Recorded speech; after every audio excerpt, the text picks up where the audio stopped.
Hi, good afternoon, everybody. We call ourselves the Green Pocket Revolution. That's what we want to call ourselves.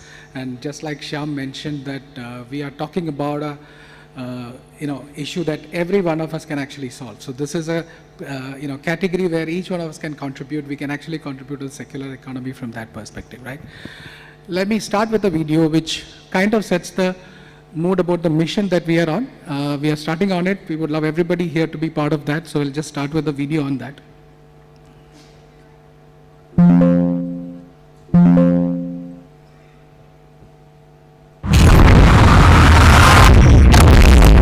Trash and waste. Relove, repeat.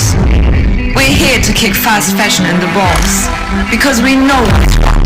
Our planet is getting wrecked and we refuse to let it die on our watch. We know denims were made to last. Weather in our wardrobes, not in the goddamn landfills.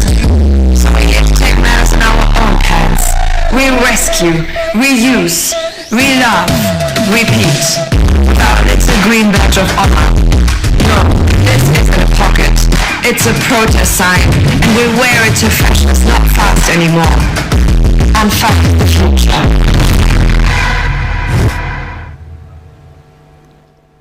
So that's our story, just to give you a sense of it.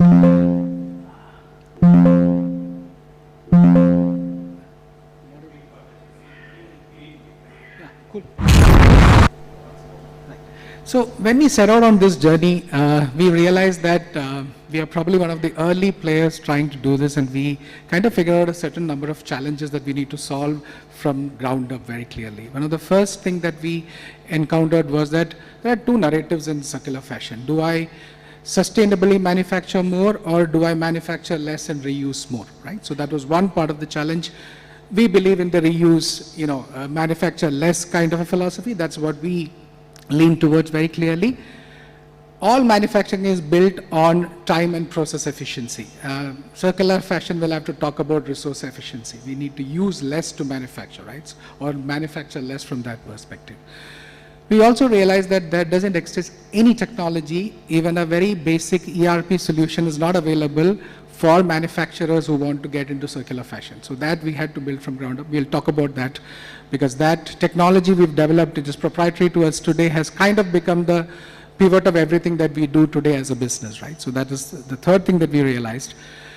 Second, what we realized is the other thing was that how do we adapt the existing infrastructure that is already available? We don't want to build everything from ground up. There are some things which you could adapt, right? So that's the other challenge that we took on. And it is fashion, so it has to be aspirational, and we don't want circular fashion to become elitist. We want it to be accessible too. So we said, hey, let's go on and take on that challenge as well, clearly, right? So how did we solve this? The first and the most important thing we did was we built a upcycling tech for ourselves. It's a tech stack that can be used by anybody. Today we have built it ground up, so that is another thing that we've done. The proprietary process of how do we really upcycle. The biggest difference being a regular apparel manufacturer will get fabric, he will convert it into an apparel. We take an existing apparel, we'll upcycle, upstyle it into a product that somebody else can buy, right? So there's a huge change in the process. It's kind of inverted in a way. Our green pocket, I'll talk about it in a little while. That's a patent that we hold today across, 4 large regions: India, Europe, China, and UK. We are currently pending approval in the US. So there is a green pocket, which is a signifier for it. I could have turned my back and showed you my green pocket, but it's not polite, so I'm not going to do that. You can check out our products. We have a stall here. I would love all of you to come and check those out. The supply side innovation was very important, because you are not going to an existing supply chain of denim mills and picking up from there. There are different kinds. There's a diversity to the supply chain, so we had to build that out very clearly. So let me start with the upcycling tech, right? We call it UnIQ. That's what we call ourselves. So what it helped us do, the first most important thing we realized is that we don't want to be restricting what we put out to the consumer by a supply side restriction. So today what I can do using my UnIQ is, I know what is the demand in the market, I can map it back to my supply chain very clearly. So that means I am manufacturing exactly what will sell in the market and not what is available on the supply side and then I'm creating something with that, right? So that is one innovation that we built around that.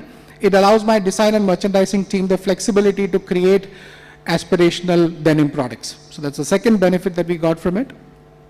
Streamlining the sourcing, because today we are able to work with supply chains of sorters who bring in the apparel waste, and we can sort exactly the kind of products that we want to bring into our system. We don't need to take everything. It's not that I'm going and picking up a bale of clothes from him. I'm getting it sorted using people in his system who we have trained. So we're actually creating a new system for them also as a way of creating business for those guys. Otherwise, they would probably sell it to a recycler at whatever price they get, so to say. The next one was for us to actually take what is wonderful about apparel manufacturing, which is the tech pack based manufacturing that has been done very well over many years. We've adapted the UnIQ system to map every product that comes into our system to a tech pack. So there is very limited human intervention required there, which is what is helping us doing it at scale. Otherwise, you need a designer to do every single piece, right? So that's the third solve that the tech has done for us.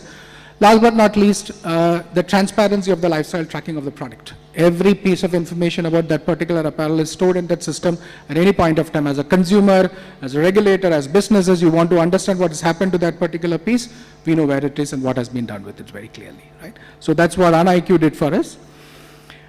We are a fashion brand, so we have to play by the codes very clearly here. This is where the green pocket comes in. There has to be a certain amount of signaling that a fashion product need to do, and the green pocket, because of its uniqueness, and since we have the patent for it, we are probably the only player in the world who would probably do it at this point in time, right? So that's the advantage for us, and we call ourselves the most exciting denim in town at this point in time, because we are fashionable. We have a very clear story that is being signified by our green pocket. So those two are a big tick mark for us as a business. We are actually waste agnostic in a way. Our system today allows us to use pre-consumer waste. This is products that have been manufactured for a certain business, but have never been sold to the consumer, or in many cases have not even left a factory floor, right? So that we could take up and do that. We could do post-consumer waste, which is what people are putting out after a few uses. They probably don't use it. The same point Shyam mentioned, how many of us have unused denims or apparel sitting in our wardrobes. So that's what we could pick up. Or we could even pick up dead stock fabric, because once we started getting into this business, what we realized is a lot of large mills who create denims actually are stuck with material that they've created, but they're not able to put it out to anybody because the fashion cycles are changing and it doesn't have any demand in the market. We could take it and we could make products out of that very clearly. And we are very happy that people have shown us love, and we are sure that we'll be able to change the way the world wears a denim. And definitely this initial love is something which we look forward to from people here. We welcome all of you to come over to our stall and see and become a green pocketeer with us and probably start the journey on building a net zero future. Thank you.